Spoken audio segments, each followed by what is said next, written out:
आज पुणे जिल्हा काँग्रेस कमिटीच्या वतीने आणि युवक काँग्रेसच्या वतीने आम्ही हे जे काही महायुतीचं शेतकरी विरोधी सरकार आहे, ज्यांना शक्तीपीठ महामार्ग करण्यासाठी 1 लाख कोटी आहेत, पण शेतकऱ्यांना द्यायला पैसे नाहीत, फसवी कर्जमाफी करून शेतकऱ्यांना पाणी पोहोचण्याचं काम ज्या सरकारने केलंय, त्या सरकारला जाग आणण्यासाठी, कांद्याला हमीभाव देण्यासाठी आणि इंदापूर तालुक्यातल्या नुकसान झालेल्या शेतकऱ्यांचं, केळी असेल, डाळिंब असेल, ऊस असेल, या नुकसान झालेल्या शेतकऱ्यांना 2 लाख रुपये हेक्टरी मदत मिळण्यासाठी या ठिकाणी आम्ही काँग्रेस पक्षाच्या वतीने, युवक काँग्रेसच्या वतीने या ठिकाणी आलेलो आहेत.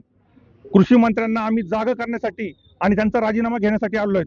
जे कृषी मंत्री स्वतः शेतकरी आहेत, शेतकऱ्यांची जाण त्यांना आहे, असं असताना सुद्धा ते अदानी आणि अंबानींच्या सांगण्यावरून चालणाऱ्या सरकारचं काम करतात आणि त्यांना जाग आणण्यासाठी एक शेतकरी म्हणून, एक काँग्रेस पक्षाचा कार्यकर्ता म्हणून या ठिकाणी आम्ही सर्व काँग्रेस पक्षाच्या वतीने या ठिकाणी आंदोलनाला या ठिकाणी त्यांना जाग आणण्यासाठी आलेलो आहोत.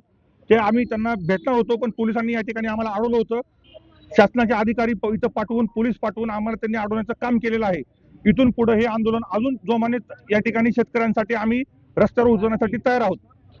12 तारखेला रोहित पवार आंदोलन करत आहेत, काँग्रेस त्या ठिकाणी जाणार.